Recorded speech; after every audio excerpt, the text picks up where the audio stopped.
Harsh and flat, the double-tone buzz of the boarding scanner flashed a solid crimson warning instead of the standard green ping. A seasoned logistics CEO who flew over 200,000 miles a year didn't flinch. He simply offered a polite smile, expecting a routine seat reassignment. But the senior gate agent ignored the screen.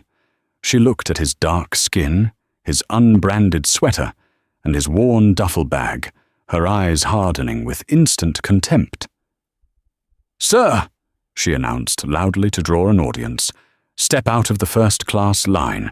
You are holding up the actual priority passengers." In exactly 45 minutes, that single, prejudiced demand would not only cost her the job, but it would trigger a massive, humiliating corporate reckoning. Chicago O'Hare International Airport, at 5:30 a.m., was a cathedral of exhaustion. The fluorescent lights buzzed with a low, oppressive hum, casting a pallid glow over the thousands of travelers trudging through Terminal 3. Outside, a bitter November sleet lashed against the massive plate glass windows, delaying ground crews and fraying the nerves of everyone trapped inside the concourse. Dalton Sterling sat quietly in the corner of the Apex Airlines Premium Lounge, sipping a black coffee. At 42, Dalton was the founder and principal owner of Sterling Logistics, a multi-billion-dollar supply chain and freight management firm that quietly handled the cargo contracts for 3 of the world's largest commercial airlines. He was a man of immense wealth, but zero pretense. Today, he wore a simple charcoal cashmere sweater, dark tailored jeans, and a pair of scuffed leather Chelsea boots. The only indicator of his status was the vintage Patek Philippe watch resting quietly on his left wrist, a piece worth more than the average suburban home, recognizable only to those who knew exactly what to look for. He was headed to a critical board meeting in Atlanta. The weather had already pushed his flight back by an hour, but Dalton remained unbothered. He spent his life navigating disruptions. A little sleet was nothing. Down at Gate B14, the atmosphere was significantly less serene. Blair Carmichael was having a terrible morning, though. To be fair, Blair had been having a terrible morning for the last 15 years. At 56, she was a senior gate agent for Apex Airlines. She was a woman who clung to the meager authority her polyester navy blue uniform afforded her. Bitter about her stagnant career, resentful of the wealthy passengers she had to serve, and deeply entrenched in her own unexamined biases, Blair viewed the boarding area as her personal fiefdom. Her morning had started with a flat tire on the Eisenhower Expressway, followed by a reprimand from her shift manager over her consistently low customer satisfaction scores. By the time she logged into the podium at Gate B14, she was looking for a target. She needed someone to control. Beside her, a younger, timid agent named Sarah Collins was furiously typing on her terminal, trying to accommodate the rolling delays. "We're going to be completely full, Blair," Sarah muttered, her eyes darting nervously at the growing crowd. "Oversold by 3 in the main cabin. They're asking for volunteers." "Let them wait," Blair snapped, adjusting the silk scarf at her neck. She surveyed the seating area with a hawk-like intensity. "I'm not doing any favors today. We go strictly by the book. No oversized bags, no zone jumpers." At 6:15 a.m., the boarding announcement finally echoed through the terminal. Dalton closed his laptop, gathered his worn leather duffel bag, and made his way down the concourse toward B14. As an Apex Global Services member, the highest, most exclusive tier the airline offered, an invitation-only status granted to their most lucrative corporate partners, he was guaranteed first boarding, regardless of zone. He approached the blue-carpeted priority lane. The area was swarming with anxious passengers, mostly business travelers in stiff suits, anxiously checking their watches. Dalton bypassed the crowd, his demeanor relaxed, and stepped up to the scanner. Blair watched him approach, her eyes immediately locked onto him. She saw a tall, broad-shouldered black man in casual clothes, carrying a duffel bag that looked like it had seen better days. In her mind, the calculation was instantaneous and entirely rooted in prejudice. She didn't see a Global Services member. She saw someone who didn't belong in her first-class line.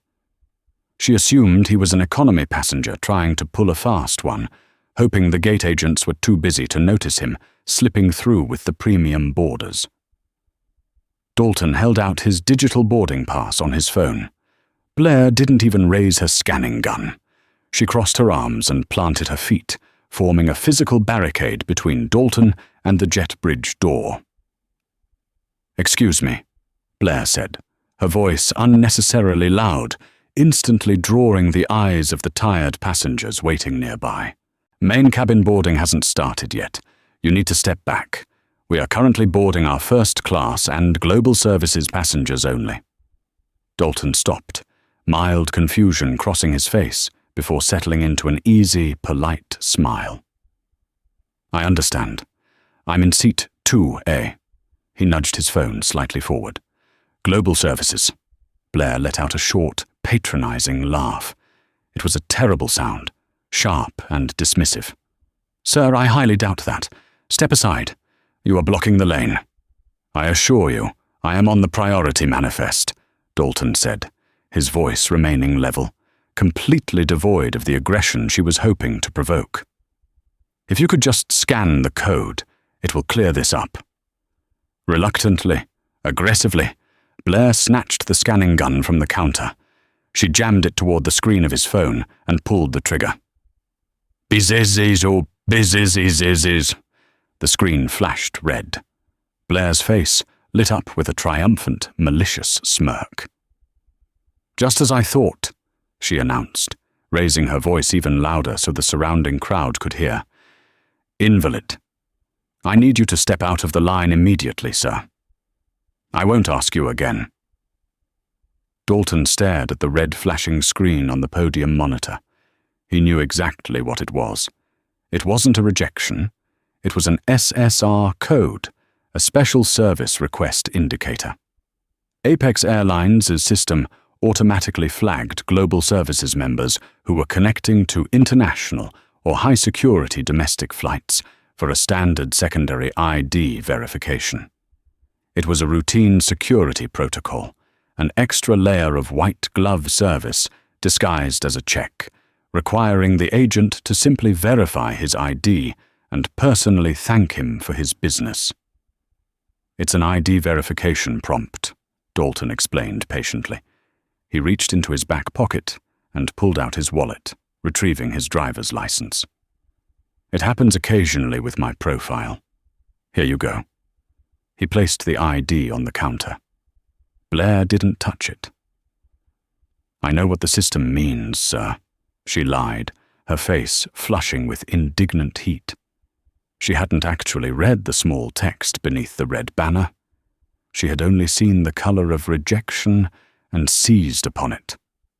"The system says your boarding pass is invalid for this zone, and frankly, considering your attitude, I am not comfortable clearing this error without a full secondary screening." Sarah, the younger agent at the next terminal, leaned over, her eyes widening. "Blair," she whispered urgently, "look at his PNR. The code is GS-V. He's Global Services. You just have to hit clear and check the ID." "I am the senior agent on this gate, Sarah. Do not tell me how to do my job," Blair hissed, snapping her head toward her terrified co-worker before turning her venom back to Dalton. Dalton's polite smile vanished, replaced by a cold, impenetrable stoicism. He had spent his entire life in corporate boardrooms, negotiating multi-million-dollar logistics contracts. He knew when a genuine mistake was being made, and he knew when a power play was being executed. This was the latter. Blair wasn't confused. She was committed.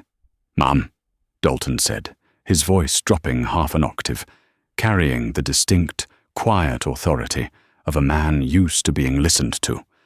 My name is Dalton Sterling. I fly with Apex twice a week. That boarding pass is valid. My ID is on your counter. I respectfully request that you process it so I can board my flight."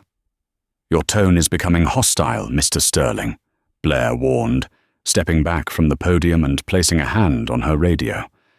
It was a classic escalation tactic. By declaring him hostile, she was attempting to justify her prejudice through standard operating procedure. The murmurs in the crowd began to swell. A white businessman behind Dalton, in a bespoke suit, shifted uncomfortably, checking his watch.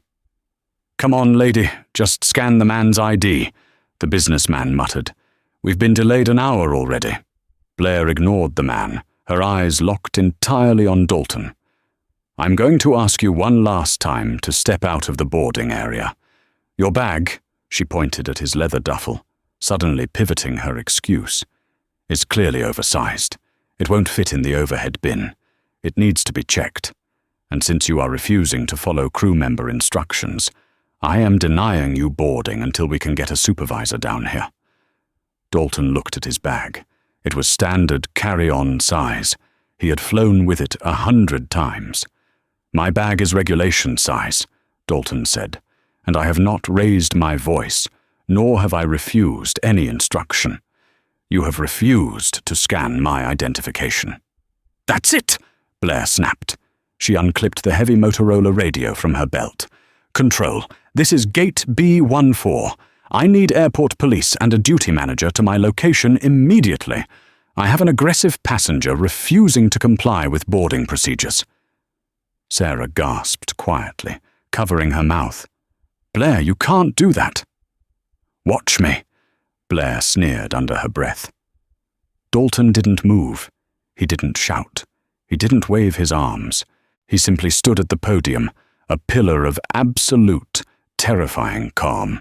He reached down, picked up his ID, and slipped it back into his wallet. Then he took his phone back. "You've made a very significant error in judgment today, Ms. Carmichael," Dalton said, quietly, reading her name tag. "Threatening a gate agent is a federal offense," Blair shot back, her adrenaline spiking. She was entirely blinded by the power trip now. She had an audience, she had a target, and she had the rules, or her twisted version of them, on her side. She was going to humiliate this man, put him in his place, and watch him get escorted away in front of 100 people. It would be the highlight of her miserable week. 5 minutes passed. The tension at the gate was suffocating.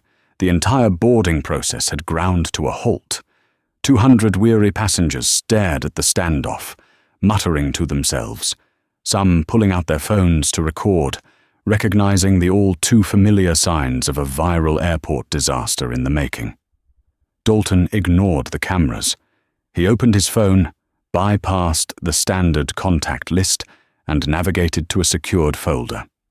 He scrolled past a dozen names before landing on one. Thomas Wright, private. 2 Chicago aviation police officers arrived at the gate, their heavy utility belts jingling as they parted the crowd of frustrated passengers.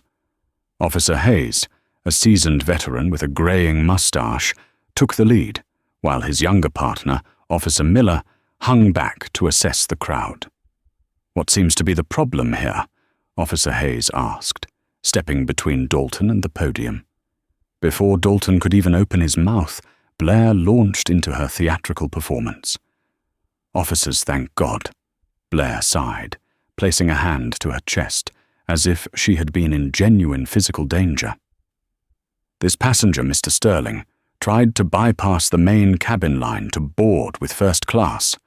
When the system flagged his boarding pass, he became highly combative. He refused to step aside, refused to check his oversized luggage, and began threatening me. I am denying him boarding under FAA regulations regarding disruptive passengers." Officer Hayes turned to Dalton. He had worked at O'Hare for 20 years. He knew the look of an irate, drunk, or dangerous passenger. The man standing in front of him, exuding a quiet, relaxed confidence, did not fit the profile. "Sir, is this true?" Hayes asked, his tone respectful but firm. "It is entirely fabricated, officer," Dalton replied calmly. He held up his phone. "I have a first-class ticket, seat 2A. I am a Global Services member. The scanner flagged me for a random ID verification. I presented my driver's license. She refused to look at it, accused me of lying, claimed my bag was oversized, and then called you." "He's lying," Blair interrupted shrilly. "He was aggressive. My associate Sarah can verify it." Hayes looked over at Sarah. The young woman looked like she wanted the floor to swallow her whole. "Miss," Hayes asked, "was the passenger aggressive?" Sarah looked at Blair's glaring, furious eyes, then at Dalton's calm demeanor. She swallowed hard, her voice trembling. He didn't raise his voice, officer, but the system did beep red." She cowered under Blair's gaze, unwilling to fully throw her superior under the bus, but unable to outright lie to the police. Blair seized on the half-answer. "See, he caused a disturbance. I want him removed from the gate area immediately. The flight is already delayed, and he is holding up the entire aircraft." Officer Hayes sighed. He hated these calls. Technically, the gate agent had the ultimate authority. If an agent declared a passenger disruptive and denied them boarding, the police were generally required to escort the passenger out of the secure area, regardless of the objective truth of the situation. It was a flawed system that empowered petty tyrants, but it was the law of the airport. "Mr. Sterling," Officer Hayes said, lowering his voice sympathetically. "Look, if the airline is denying you boarding, you can't get on the plane. You're going to have to step away from the podium and come with us to the customer service desk to get rebooked. If you refuse, we're going to have a trespassing issue." Dalton looked at the officer, recognizing the man was just doing his job. He then looked at Blair. Her face was practically glowing with smug satisfaction. She had won. She had exerted her power, humiliated a man she deemed beneath her, and successfully weaponized the police to enforce her prejudice. "I understand, officer," Dalton said softly. "I won't cause any trouble for you." "Excellent," Blair sneered. "Have a nice day, sir. Next time, wait for your zone." Dalton stepped back from the podium. He hoisted his leather duffel bag onto his shoulder. The crowd watched in a tense silence as he began to walk away alongside the two officers. But Dalton didn't walk toward the main concourse. He stopped about 20 feet away from the podium, still well within earshot, and held up a finger to Officer Hayes. "Just one moment, officer. I need to make a quick phone call regarding this flight before I leave the area." Hayes nodded, crossing his arms. "Make it quick, sir." Dalton unlocked his phone, pressed the name Thomas Wright, private, and lifted the device to his ear. At that exact moment, down in the bowels of the airport, in a sterile, glass-walled conference room, Thomas Wright, the chief executive officer of Apex Airlines, was staring out at the sleet on the tarmac. He was in Chicago for a routine operational inspection, a surprise visit to see how his hub was handling the winter weather. Thomas was a formidable man in his late 50s, known throughout the industry for his aggressive turnarounds and zero-tolerance policy for poor customer service. His private cell phone buzzed in his breast pocket. Only 5 people in the world had that number: his wife, his 2 daughters, the chairman of his board, and his largest corporate partner. Thomas pulled out the phone, saw the caller ID, and immediately answered. "Dalton, good morning. Tell me you're not stuck in this miserable Chicago weather." "Good morning, Tom." Dalton's voice came through the speaker, calm, clear, and echoing slightly in the vastness of the terminal. "I am, unfortunately, and it seems I won't be making it to Atlanta on your airline today." Thomas frowned, stepping away from his executive team. "What happened? Weather cancellation? I thought the 6:30 to ATL was just delayed." "The flight is fine," Dalton said. He turned around, locking eyes with Blair Carmichael across the gate area. She was watching him, a look of contempt still plastered on her face, completely unaware of the absolute devastation heading her way. "I'm currently being escorted away from Gate B14 by aviation police. Your gate agent, a Ms. Blair Carmichael, has determined that I am too hostile to fly, that my Global Services boarding pass is fraudulent, and that my carry-on is oversized." Thomas Wright stopped dead in his tracks, the blood drained from his face, followed instantly by a surge of white-hot fury. Sterling Logistics handled 60% of Apex Airlines' domestic ground freight. Dalton Sterling was not just a passenger, he was a foundational pillar of Apex's quarterly profits. Thomas and Dalton had sat in Thomas's living room 3 weeks ago, drinking scotch and negotiating a 5-year contract extension worth nearly $800 million. "Dalton, tell me you are joking," Thomas said, his voice dropping to a dangerous whisper. "I assure you, Tom, I am not," Dalton replied lightly. "I presented my ID for the random verification check. She refused to look at it, called me aggressive, and summoned the police to remove me.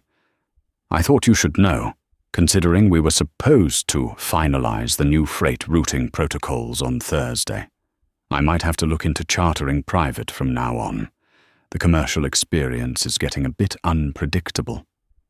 It wasn't a threat. It was a statement of fact, which made it infinitely more terrifying to the CEO. "Dalton, where exactly are you?" Thomas demanded, already walking out of the conference room, leaving his bewildered executives behind. "Gate B14, Chicago O'Hare, Terminal 3. Do not move. Tell the officers to stand by. I am in Terminal 3, Concourse K. I am 4 minutes away." Thomas practically sprinted toward the concourse tram. "If that agent speaks to you again, ignore her. I'm coming." Dalton lowered his phone and ended the call. He looked at Officer Hayes. "My apologies, officer. The CEO of the airline has asked that we wait here for just a few minutes." Hayes raised an eyebrow, a smirk playing at the corner of his mouth. He looked over at Blair, who was currently yelling at another passenger about a carry-on bag. "The CIO, huh?" "Yes," Dalton said, a ghost of a smile finally appearing on his face. "He's in the building." The distance between Concourse K and Gate B14 at Chicago O'Hare is roughly a 12-minute walk for a healthy adult moving at a brisk pace. Thomas Wright, a 58-year-old man in a tailored Brioni suit, made the trek in less than 6. He didn't wait for the automated tram. He practically sprinted down the moving walkways, his heavy dress shoes pounding against the rubber treads, his silver hair losing its meticulous morning part. As he bypassed bewildered travelers and startled airport staff, Thomas wasn't just angry.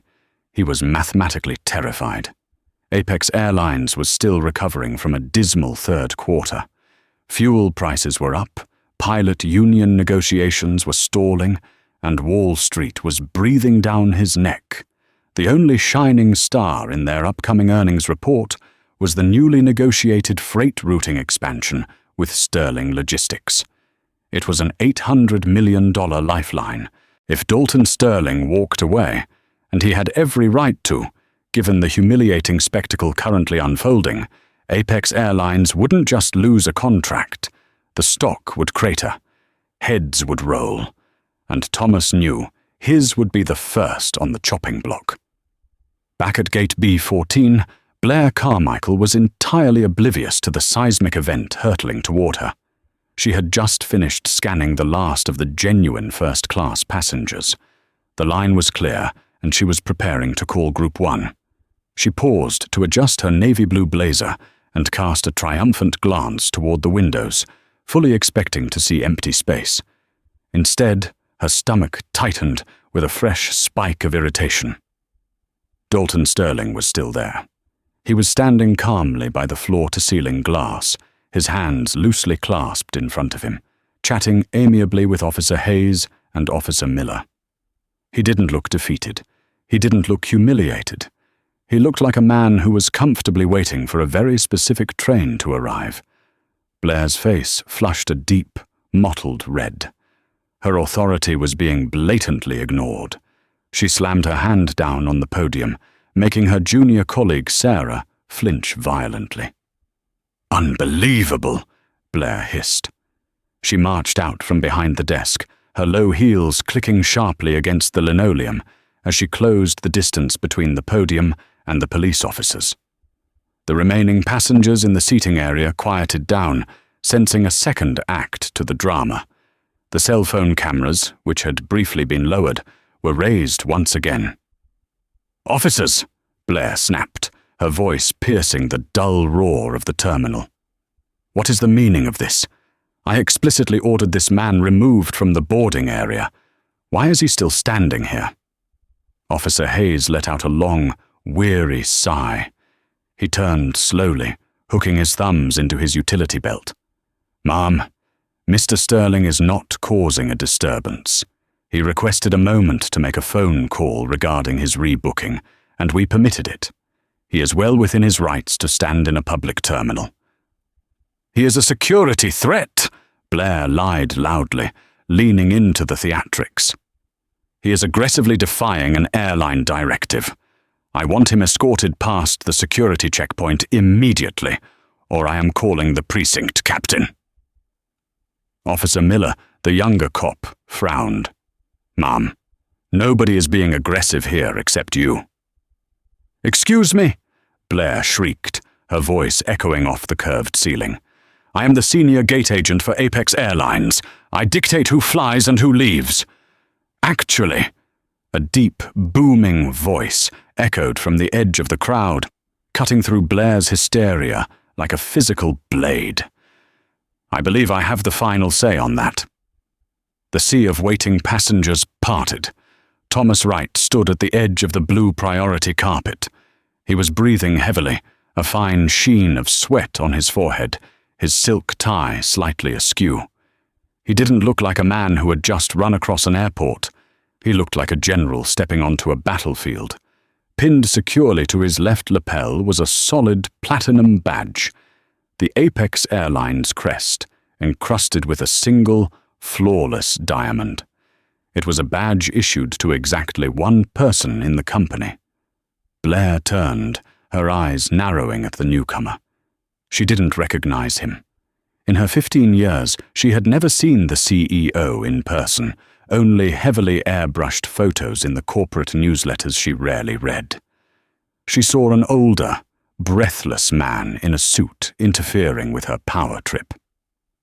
"Sir, this is a restricted boarding area," Blair barked, pointing a rigid finger at Thomas. "Step back into the concourse immediately, or I will have you removed as well." Officer Hayes, however, recognized the platinum lapel pin. His eyes widened, and he subtly elbowed his younger partner, taking a half-step back. This was no longer a police matter. This was a corporate execution. Thomas ignored Blair completely. He didn't even grant her the dignity of making eye contact. He strode past her, his gaze locked entirely on Dalton Sterling. The anger melted from Thomas's face, immediately replaced by a look of profound, agonizing embarrassment. "Dalton," Thomas breathed out, extending both his hands as he approached the businessman. "My God, I am so incredibly sorry.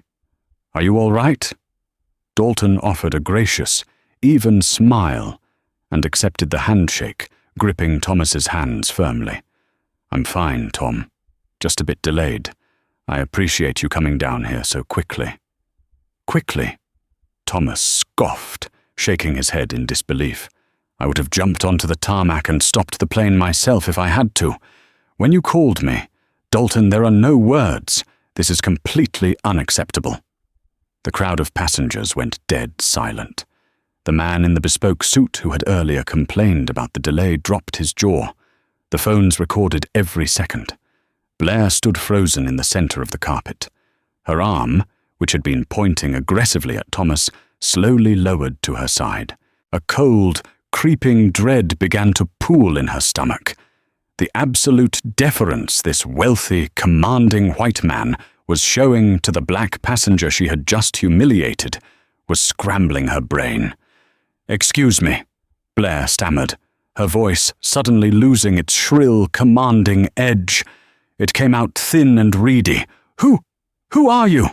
You can't just walk up and interfere with a police matter." Thomas Wright finally turned to look at her.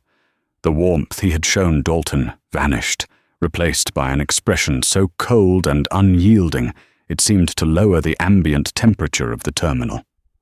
"A police matter," Thomas repeated, his voice dangerously soft. "Is that what you call harassing one of the most vital partners this company has? Is that what you call weaponizing aviation security to enforce your own pathetic prejudices?" Blair took a step back, her chest tightening. I was following protocol. His pass flashed red. It was invalid. "My name," Thomas said, taking a slow, deliberate step toward her, "is Thomas Wright. I am the Chief Executive Officer of Apex Airlines. And you, Ms. Carmichael, are about to explain to me exactly what kind of protocol involves treating my largest freight contractor like a criminal." The color drained from Blair Carmichael's face so rapidly she looked as though she might faint. Her mouth opened and closed silently, like a fish pulled from the water. The CEO. The man who controlled the livelihood of 80,000 employees worldwide was standing 3 feet in front of her, and she had just threatened to have him thrown out of the terminal. "Mr. Wright," Blair finally choked out, her knees visibly trembling beneath her polyester skirt. I didn't realize. But you have to understand, the system." "Save it," Thomas snapped. He turned back toward the podium, where Sarah Collins was standing perfectly still, her eyes wide with sheer terror. "You," Thomas said, pointing to the junior agent. "What is your name?" Sarah, sir." "Sarah Collins," she squeaked. "Sarah, pull up this gate's boarding manifest, now." Sarah's fingers flew across the mechanical keyboard with frantic speed. "Yes, sir, it's up." Thomas walked behind the podium, forcing Blair to awkwardly scramble out of his way. He stared at the glowing green text on the monitor. "Find Mr. Sterling's PNR." "Right here, sir." Sarah pointed a shaky finger at the screen. Thomas leaned in. "Read the clearance code aloud for the gate area, Sarah. Let everyone hear it." Sarah swallowed hard. She looked at Blair, who was staring at her with desperate, pleading eyes, silently begging her not to say it. But Sarah looked back at the CEO, and her sense of self-preservation kicked in. "The code is GS-V, sir," Sarah said clearly, her voice amplified slightly by the podium microphone she had accidentally leaned against. "Global Services, VIP tier. It's the highest clearance we have." "And what happens when a GS-5 boards an international or high-security flight?" Thomas asked, playing the role of the prosecuting attorney perfectly. "The scanner flashes red," Sarah admitted, a tear leaking from the corner of her eye. "It prompts the agent for a secondary ID verification, a manual check." Thomas turned slowly back to Blair. "A manual check, meaning you ask for the passenger's ID, you verify the name, you thank them for their loyalty, and you let them board." He crossed his arms. "Did you ask for his ID, Miss Carmichael?"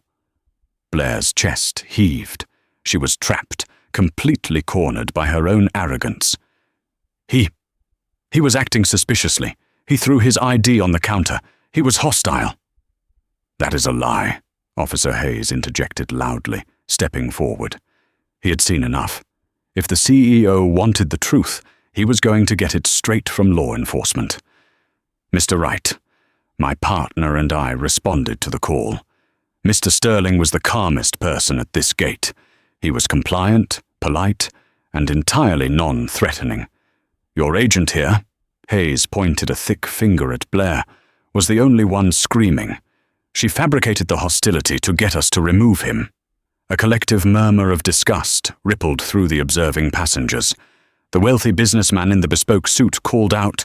She wouldn't even look at the man's license, just saw his face, and decided he didn't belong. Thomas absorbed this information, his jaw clenching so hard, the muscles jumped beneath his skin. He looked at Dalton. Dalton hadn't moved. He simply watched the proceedings with a quiet, dignified sorrow. The reality of what had happened was undeniable. It wasn't a glitch. It wasn't a misunderstanding. It was raw, unadulterated racism, executed in the uniform of his company. "Sarah," Thomas asked softly, not taking his eyes off Blair. "Did Mr. Sterling offer his ID before the police were called?" Sarah broke down. The stress of the morning, the bullying she endured daily from Blair, and the sheer gravity of the moment shattered her composure. "Yes," she sobbed, burying her face in her hands. "He had it out before she even scanned the phone. He told her what the red screen meant. She just wouldn't listen. She said she didn't believe he was first class. She does this all the time, Mr. Wright. If she doesn't like how someone looks, she finds a reason to hold them up." The silence that followed was deafening. Even the background noise of the airport seemed to fade away. Blair stumbled backward, hitting the side of the jet bridge door. "Sarah, you little liar. I have worked for this company for 15 years. She looked frantically at Thomas. "Mr. Wright, you can't take the word of a junior trainee and a passenger over your senior staff.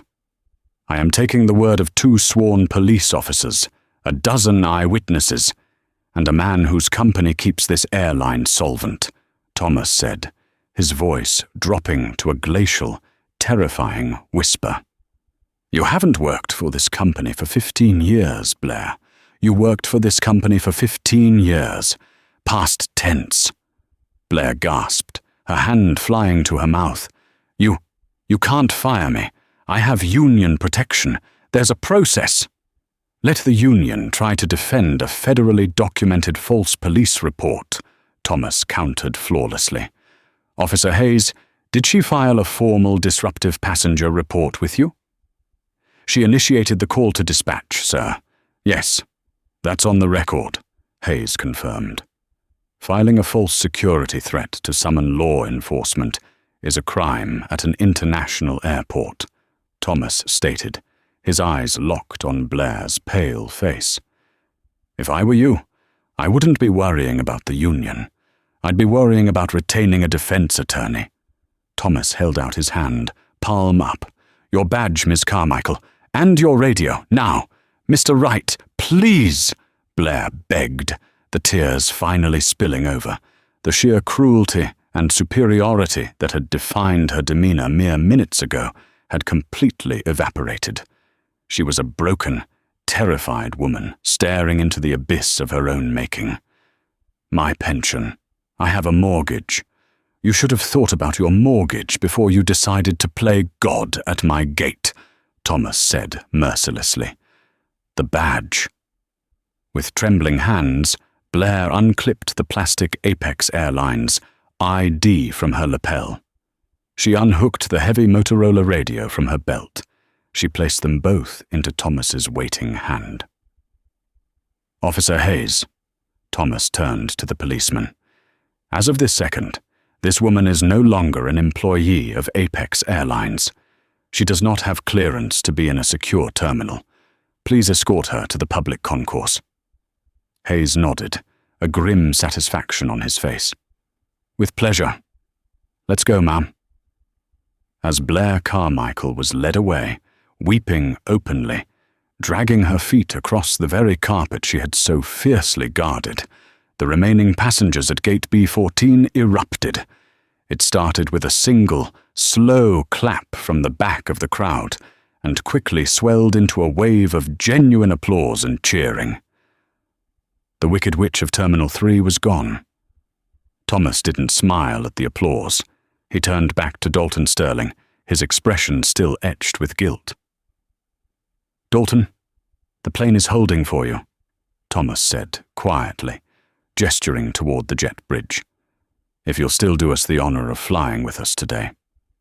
The jet bridge attached to Gate B14 was freezing, a tunnel of corrugated metal chilling the air as the Chicago sleet battered its exterior. Thomas Wright didn't just point Dalton toward the plane, he walked with him, matching his stride. Behind them, the stunned silence of the terminal slowly gave way to the shuffling of the 200 delayed passengers finally gathering their belongings to board. "Dalton, I don't even know where to begin," Thomas said, his voice dropping its authoritative edge, replaced by a deep, personal exhaustion. "The apology of a CEO feels entirely insufficient for what you just experienced." Dalton adjusted the strap of his duffel bag, his expression thoughtful.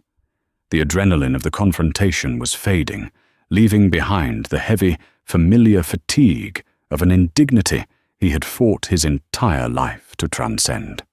"Tom, I appreciate your intervention, truly. But let's be honest with each other. If I were just a regular passenger, if I didn't have your private number in my phone, if I didn't control Sterling Logistics, I would be sitting in a holding cell in Terminal 3 right now, missing my meetings, while she happily boarded the rest of this flight." Thomas stopped halfway down the jet bridge, leaning against the cold wall. The truth of Dalton's words hit him like a physical blow. He was a man obsessed with metrics and profit margins, but staring at his most valued partner, he saw the glaring, ugly failure of his own corporate culture. "You're right," Thomas admitted, his voice hollow. "It's a systemic failure, and it's on my watch. I promise you, Dalton, this doesn't end with her handing over her badge." They reached the door of the Boeing 777. The purser, a veteran flight attendant named Cynthia Reynolds, was standing at the threshold, looking incredibly stressed. The flight was delayed by nearly 90 minutes, and she had been bracing for a cabin full of irate passengers. When she saw the CEO of Apex Airlines step onto her aircraft, her eyes widened in shock. "Mr. Wright," Cynthia gasped, instinctively smoothing her uniform.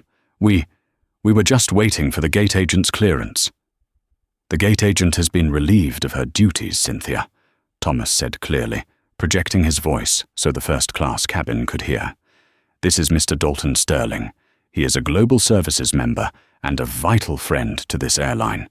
He has just been subjected to an inexcusable display of discrimination by our ground staff. I want him given the absolute highest level of care your crew can provide." Cynthia, a professional to her core, didn't miss a beat. She looked at Dalton with genuine warmth and empathy. "Mr. Sterling, welcome aboard. I am so terribly sorry for whatever happened in the terminal. Please let me take your bag." "I've got it, Cynthia. Thank you." Dalton smiled gently, appreciating her grace. He stepped into the warm, quiet sanctuary of the first-class cabin and found his seat, 2A. Thomas followed him in, standing at the front of the aisle. As the rest of the passengers finally began to file onto the plane, including the businessman in the bespoke suit who gave Dalton a solemn, respectful nod as he passed, Thomas raised his hand to get the cabin's attention. "Ladies and gentlemen, my name is Thomas Wright, and I am the CEO of Apex Airlines," he announced, his deep voice carrying easily over the ambient hum of the aircraft. "I want to personally apologize to every single one of you for the unacceptable delay this morning. The hold-up was not due to weather or mechanical issues. It was due to the egregious misconduct of one of our employees who has just been terminated.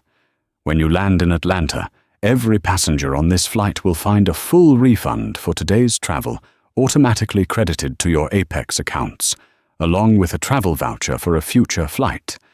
Thank you for your patience, and thank you for flying with us." A ripple of surprised murmurs and polite applause moved through the cabin. Thomas turned back to Dalton, extending his hand one last time.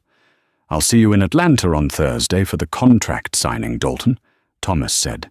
"And I'll be bringing a revised operational agreement, one that addresses exactly what happened today." "I look forward to it, Tom," Dalton replied, shaking his hand. As Thomas exited the aircraft and the heavy cabin door finally sealed shut, Dalton leaned back against the plush leather headrest. He looked out the window at the freezing Chicago tarmac. He had won the battle, but the war against the kind of prejudice that Blair Carmichael embodied was far from over. Yet, as the massive engines spooled up, vibrating through the floorboards, Dalton felt a profound sense of justice taking flight. Karma, especially in the hyper-connected digital age, rarely waits for the slow, grinding wheels of corporate bureaucracy to turn. By the time the Boeing 777's wheels touched down on the sun-baked tarmac of Hartsfield-Jackson Atlanta International Airport, the incident at Gate B-14 had already metastasized into a global spectacle. When Dalton Sterling turned his phone off airplane mode, it immediately froze under the sheer weight of incoming alerts. Texts, voicemails, and news notifications flooded his screen in a relentless cascade. 3 different passengers, including the businessman in the bespoke suit who had stood directly behind Dalton, had recorded the entire confrontation in high definition. The footage captured everything from Blair's initial, shrill refusal to scan the valid ID to the chilling, authoritative arrival of Thomas Wright, culminating in Blair's tearful, humiliating termination. The videos bypassed traditional media entirely, uploaded directly to social media before the plane had even cleared Chicago airspace.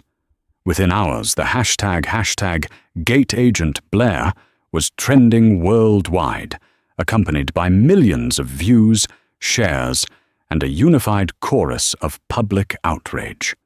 For Blair Carmichael, the free fall was absolute, terrifying, and devastatingly swift.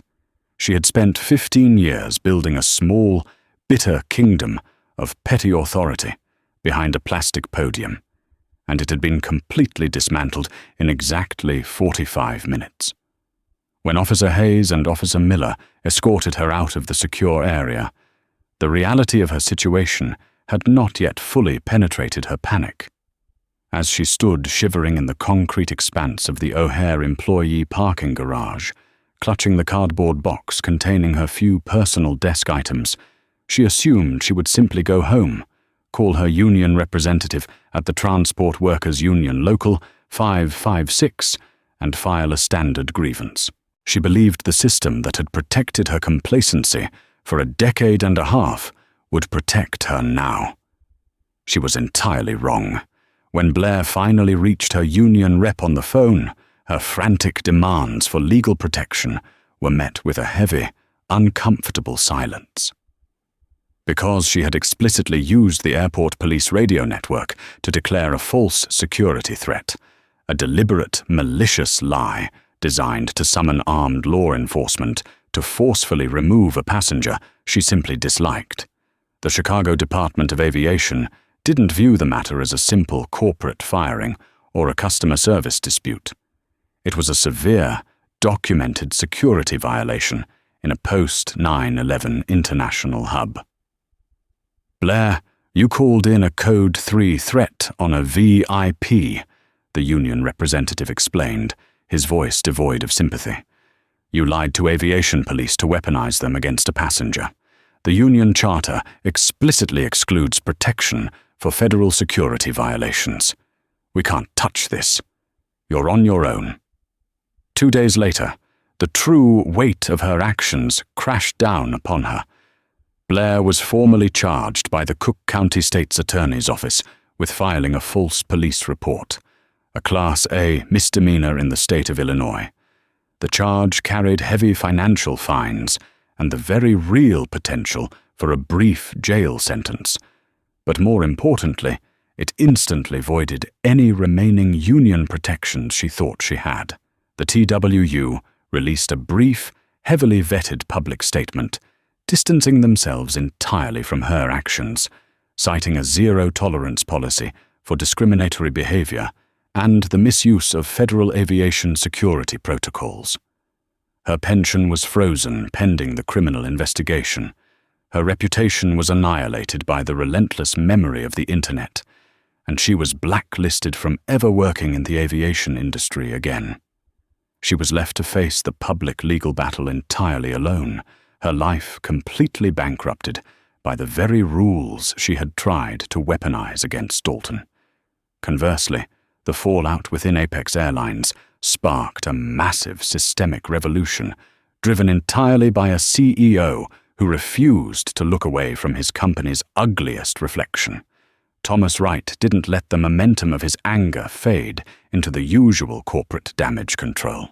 The morning after the incident, he called an emergency, closed-door meeting of the Apex Board of Directors in their downtown Chicago headquarters. When the Vice President of Public Relations suggested releasing a carefully worded statement calling Blair a bad apple and an isolated incident, Thomas slammed his hand on the mahogany table. "She wasn't a bad apple. She was a symptom of a rotten tree," Thomas declared to the stunned room, refusing to soften the blow. He presented the viral videos on the massive projector screen, forcing his executives to watch the undeniable reality of their ground operations. He owned the failure publicly and entirely. Over the next 48 hours, Thomas conducted live interviews on major financial and news networks, where he refused to defend the airline's past culture, offering instead a roadmap for immediate, painful accountability. Within a week, Thomas rolled out the Sterling Initiative, a comprehensive mandatory overhaul of the airline's customer service and anti-bias training. It wasn't the standard, easily ignored corporate slideshow. It involved bringing in outside, independent civil rights auditors to review every single protocol involving passenger removal and security escalations. Gate agents were permanently stripped of their unilateral power to deny boarding without the immediate on-site verification of a senior duty manager and a secondary digital review. Furthermore, Thomas ensured that the courage shown at Gate B14 was recognized. Sarah Collins, the junior agent who had bravely told the truth under immense pressure and risking her own job, was pulled from the chaotic terminal floor. Recognizing her integrity, Thomas personally promoted her to the corporate offices, giving her a foundational role in the newly formed Passenger Advocacy Department and doubling her salary in the process. On Thursday, exactly as planned, the air in Atlanta was warm and clear. Dalton Sterling and Thomas Wright sat across from each other in a high-rise boardroom overlooking the sprawling city to finalize the $800 million freight contract. The atmosphere was quiet, stripped of the usual posturing that accompanied billion-dollar logistics deals.